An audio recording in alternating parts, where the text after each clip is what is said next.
Welcome to the Connor's Corner segment of Ask the Lawyer. With me right now is Dick Morris, and about 2.5 years ago, he came on the show and he told us how Donald Trump could beat Hillary Clinton, and nobody believed him.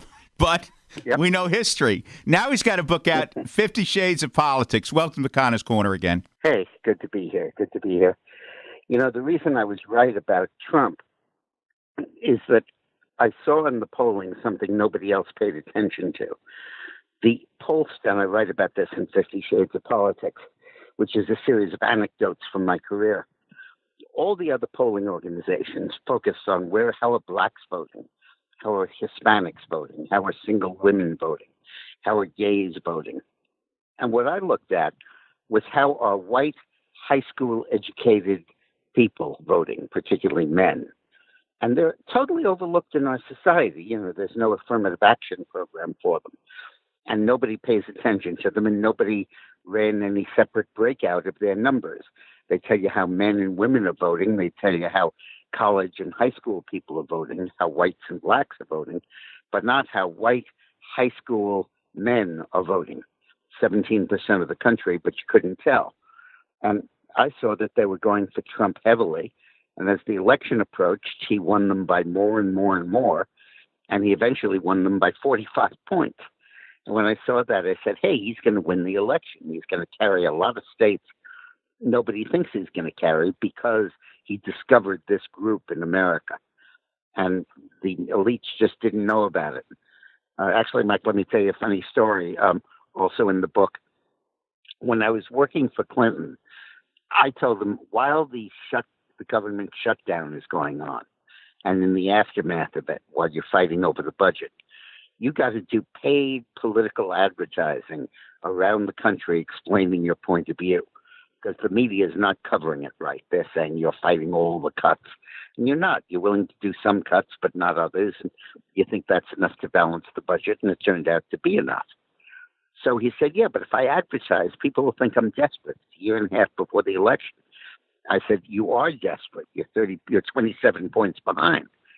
And then he said, yeah, but they won't give me any money if they think I'm desperate.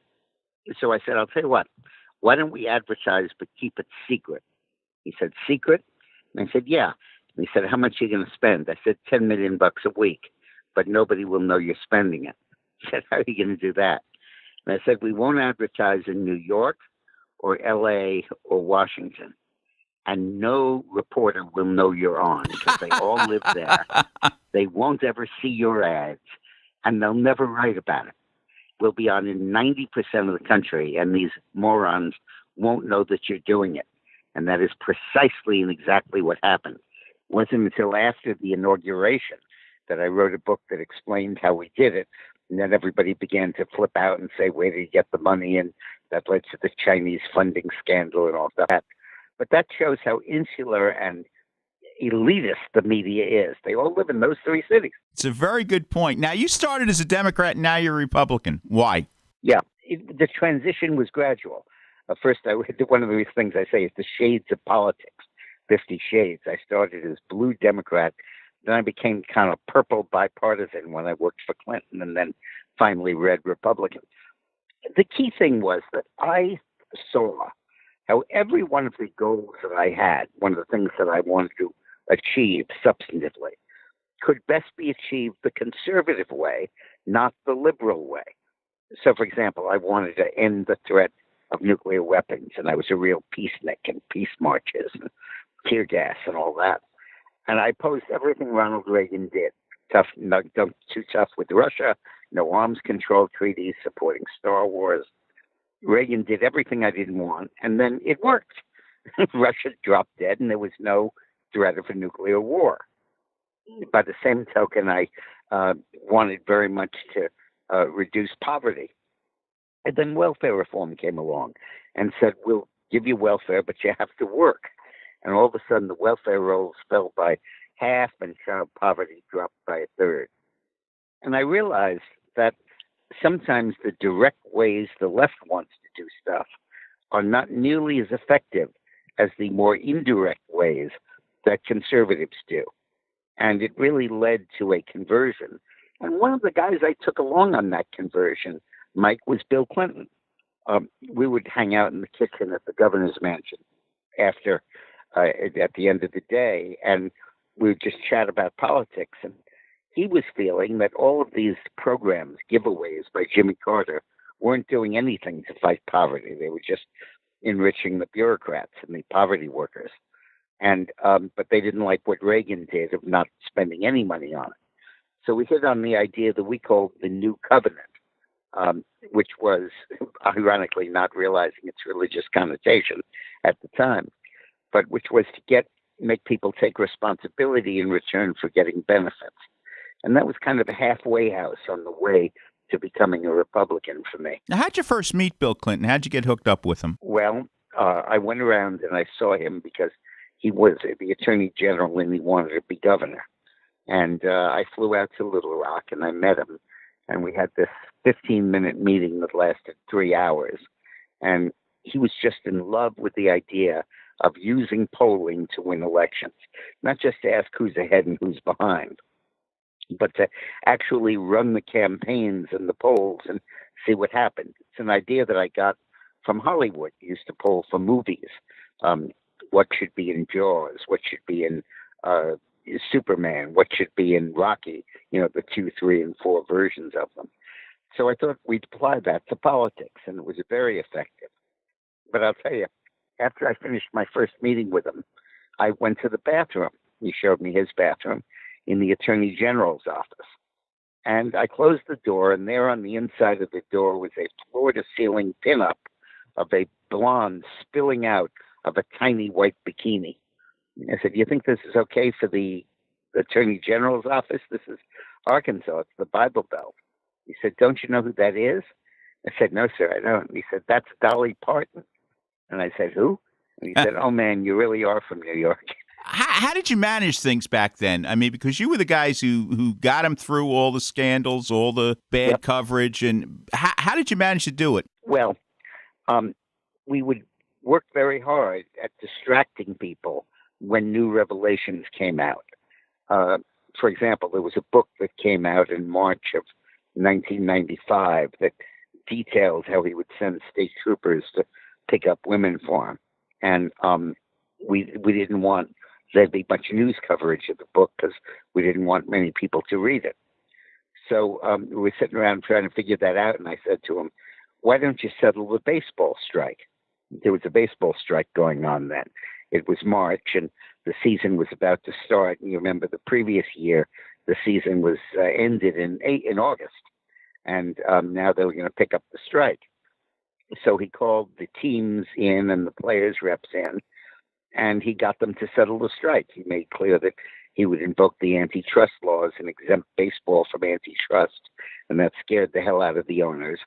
And they caved, and we settled the strike, and baseball proceeded.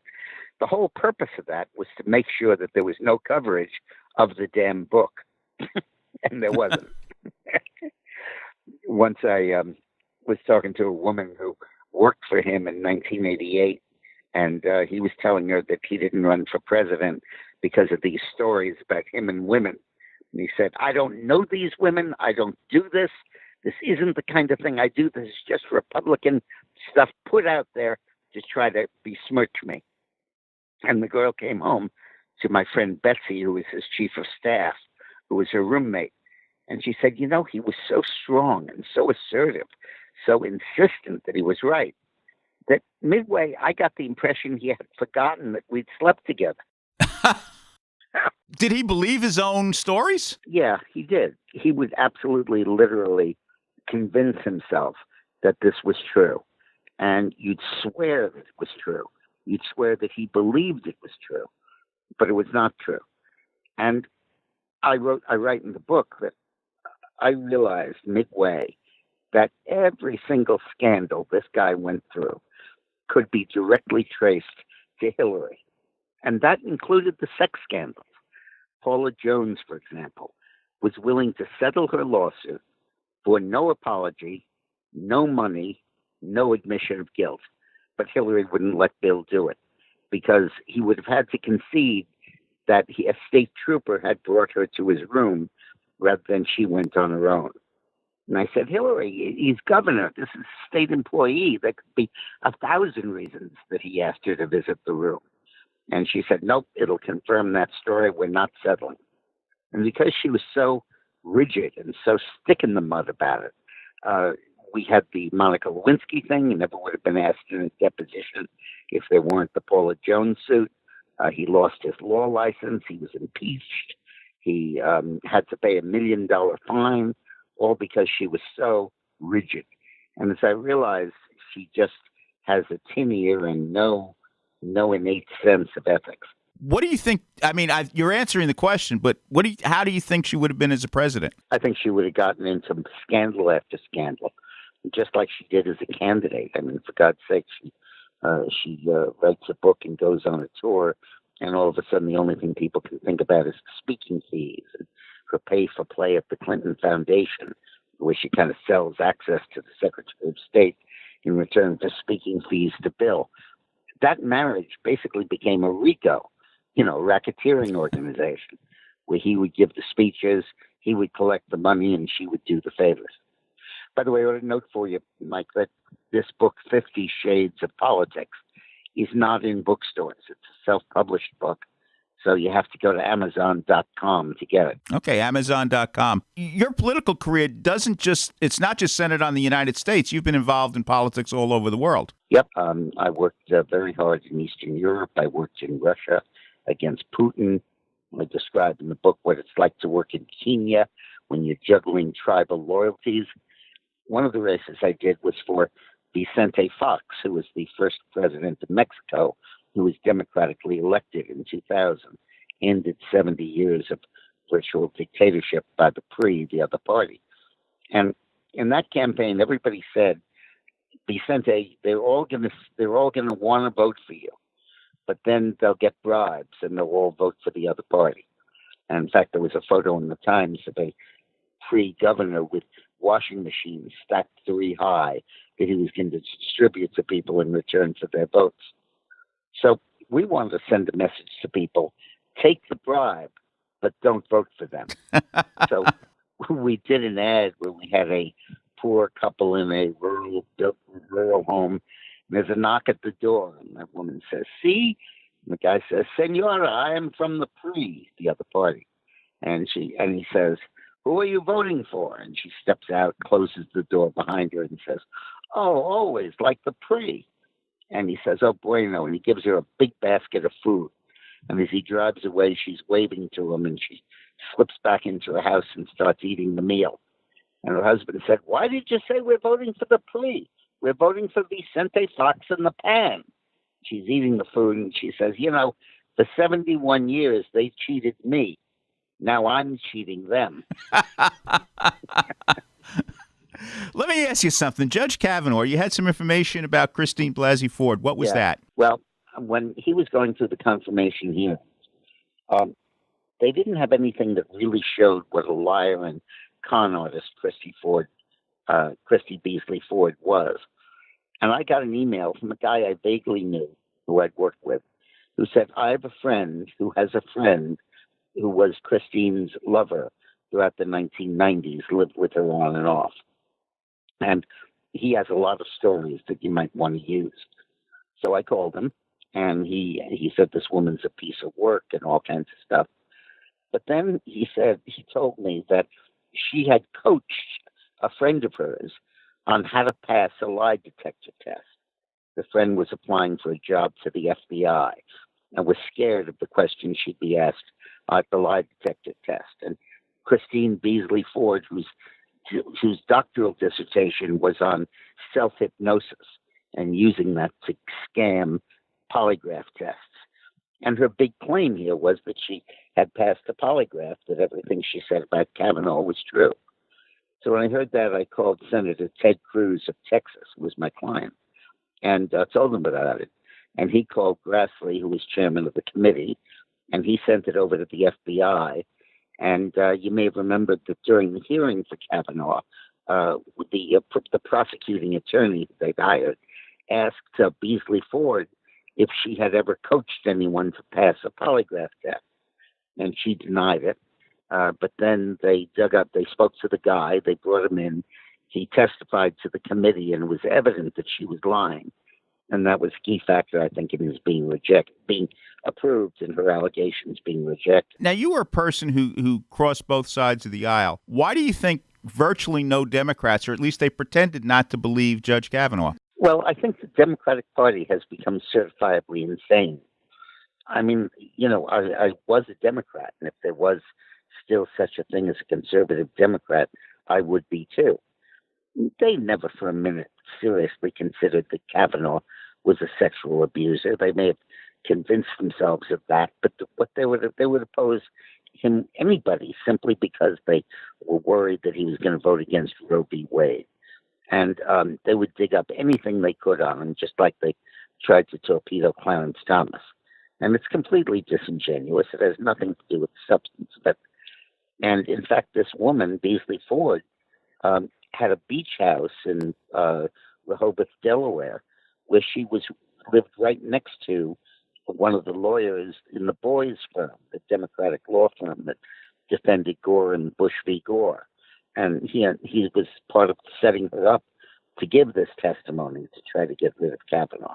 And the ends justified the means for them. Dick Morris, I think you've given our listeners more than enough reasons to get your book. I guess there are a lot of stories in there that we'd like to read about. I have some other funny stories. Well, one of the stories, I'll tell you briefly, is how Bill Clinton tackled me and threatened to punch me. It was a big change in our relationship. In May of 1990, he was running for the final term as governor, and his opponent was sneaking up on him, and Bill was really freaked. And he was yelling at me that I was throwing the race deliberately, that I had become more of a Republican and he couldn't trust me anymore. And he cursed at me, and I stormed out of the governor's mansion and yelled over my shoulder, "Okay, I quit. You lose this race on your own." And he stormed after me, tackled me, threw me to the ground, and knelt over me with his fist back to punch me. And Hillary grabbed his arm, pulled him away, said, Bill, stop, Bill. Think of what you're doing, Bill. And he jumped up, and I jumped up and stormed out of the place. And she put her arm around me and walked me around the grounds of the mansion for about 15 minutes, saying, Dick, he cares about you. He needs you. He loves you. Don't let this get between you. He was just tense and upset. And then she said the lines I'll always remember, and you're free to interpret as you wish. He only does this to people he loves. So this is characteristic of his personality? Yep, absolutely. Okay. Something we learned. Once I met with Hillary, and Bill was left-handed, and the whole right side of her face was black and blue. And she had sunglasses on, but she could still see it. And I checked, and she had not had a facelift. It got there some other reason. All right, well, I guess enough said on that point. So go to Amazon.com and get it, 50 Shades of Politics. It's an easy read. It's 100 two-page stories, bite-sized stories. I think you'll love it. 50 Shades of Politics, Amazon. Dick Morris, thank you for being on Connor's Corner. Thank you, Mike.